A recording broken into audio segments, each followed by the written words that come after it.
Hello friends, welcome to our YouTube channel. આજે મિત્રો આપણે માહિતી મેળવીશું ગુજરાત પોલીસ રિક્રુટમેન્ટ બોર્ડ દ્વારા GPRB wireless and motor transport technical written exam માટેની એક અગત્યની નોટિસ બહાર પાડવામાં આવી છે કે જેમાં GPRB wireless and motor transport technical post written examination alert exam date 23/8/2026 એક્ઝામનું સ્થળ રહેશે Ahmedabad. Police sub inspector wireless and technical ઓપરેટરની એક્ઝામ ટાઈમ છે 9:30 થી 12:30. પોલીસ સબ ઇન્સ્પેક્ટર મોટર ટ્રાન્સપોર્ટની એક્ઝામ ટાઈમ છે 9:30 થી 12:30 તથા head constable driver mechanic grade 1 માટેની એક્ઝામ ટાઈમ 15 થી 18 એટલે કે 3 થી 6નો રહેશે. કોલ લેટર ડાઉનલોડ કરવા માટેનો સમય મિત્રો આપેલો છે 17/8/2026 બપોરે 2 કલાકથી.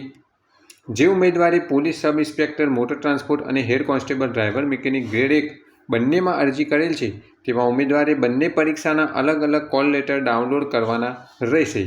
તો જે કોઈ ઉમેદવાર મિત્રો police sub inspector wireless and technical operator motor transport તથા head constable driver mechanic grade 1માં ફોર્મ ભરેલું હોય તો તેમની પરીક્ષાનો સમય અને તારીખ મિત્રો જાણ કરી દેવામાં આવેલ છે અને કોલ લેટર 17/8/2026 બપોરે 2 કલાકથી ડાઉનલોડ થશે. તેની સંબંધિત ઉમેદવારે નોંધ લેવી. Thanks for watching this video. Thanks and good bye.